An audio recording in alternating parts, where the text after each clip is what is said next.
It was one of those bitterly cold winter nights when the wind felt like knives cutting through thin coats. The streetlights flickered weakly, and snow gathered in quiet corners of the small town. A little girl, no older than 6, pressed her tiny face against the cracked window of their small apartment. Her voice was barely a whisper when she asked, "Mommy, do you think God forgot us?" Her father, sitting on the worn-out couch across the room, froze. He wasn't ready for that question. There was no "mommy" in the room anymore, just him, her single dad, doing everything he could to keep them afloat. He swallowed hard, trying to hide the ache in his chest. But that question, it hit deeper than the cold outside ever could. Before we begin, make sure to subscribe to Kindness Tales for more heart-touching stories like this. Don't forget to like, share, and leave a comment telling us what kindness means to you. Your support helps these stories reach more hearts around the world. The dad's name was Ryan. He had lost his job at the factory 3 months ago after it shut down unexpectedly. Since then, every day had been a fight to keep the lights on, to find work, to make sure little Ellie didn't go to bed hungry. He had been skipping meals quietly, pretending he wasn't hungry, just so she could have his portion. That night, the heater had stopped working. He wrapped Ellie in 2 blankets, humming softly to her as she drifted off to sleep. When she whispered that question, he didn't have the courage to answer right away. But as she fell asleep in his arms, he made a silent promise: if God seemed quiet, then he would be the one to answer. The next morning, Ryan went out before dawn, determined to find something, anything, that could bring warmth back into their lives. He knocked on doors, asked at diners, gas stations, even the local church. But each answer was the same: "Sorry, we're not hiring." His shoes soaked with slush, his hands numb, he kept going. Finally, at the edge of town, he saw an elderly man trying to push his car out of a snowbank. Without thinking twice, Ryan ran to help. The man looked startled, then grateful as Ryan pushed with all his strength until the car broke free.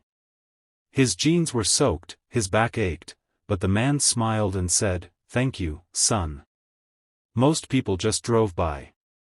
Ryan shrugged, saying softly, "We've all got to help each other, right?" He turned to leave, but the old man stopped him. "Wait," he said, "do you need a job? I own the hardware store down the road.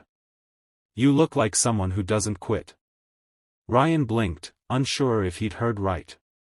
"Yes, sir," he stammered. I really need work." The man smiled and handed him a card. "Come in tomorrow morning. I can't promise much, but it's something."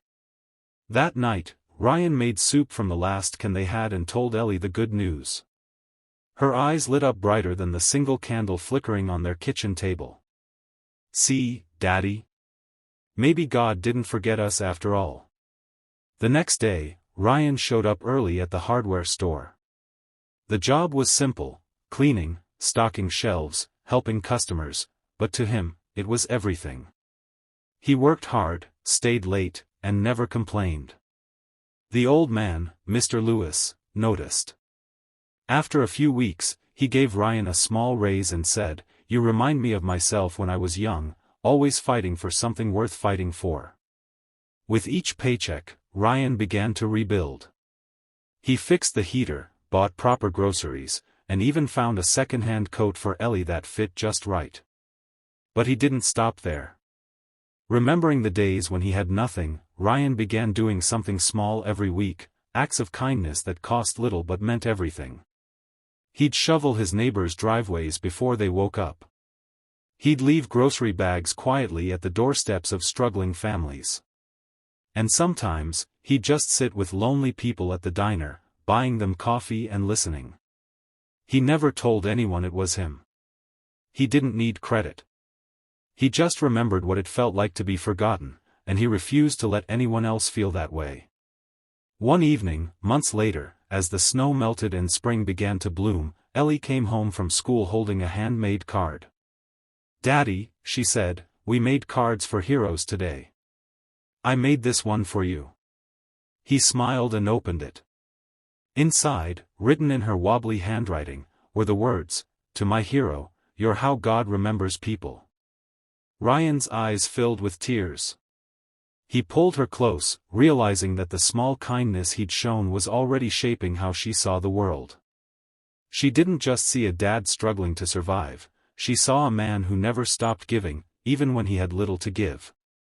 The next weekend, Ryan and Ellie started something new. They called it the Warm Hands Project. They'd collect old coats, blankets, and gloves, and deliver them to those in need around town. It began with just a few neighbors, then a few more. Soon, local stores joined in. The same community that once turned away now stood beside him, proof that one act of kindness can spark many more. Years later, when Ellie was old enough to understand, she asked her dad what made him start helping others when they had so little. Ryan smiled softly and said, "Because kindness doesn't come from what you have, it comes from what you choose to give." The truth is, we all face moments when we wonder if someone's forgotten us, when life feels too heavy, too unfair. But kindness has a way of reminding us that we're still seen, still loved, still connected. It doesn't take much to make that difference: a smile, a helping hand, a word of hope. And sometimes, the answer to someone's prayer doesn't come from above, it comes through people like Ryan, people who refuse to let darkness win. So, if you ever find yourself wondering whether the world still has good in it, remember this story. Remember that single dad who answered his daughter's question not with words, but with action. Because kindness, real kindness, isn't just something we feel. It's something we do. And maybe, just maybe, through our small acts of love, we become the very proof that God never forgot us after all.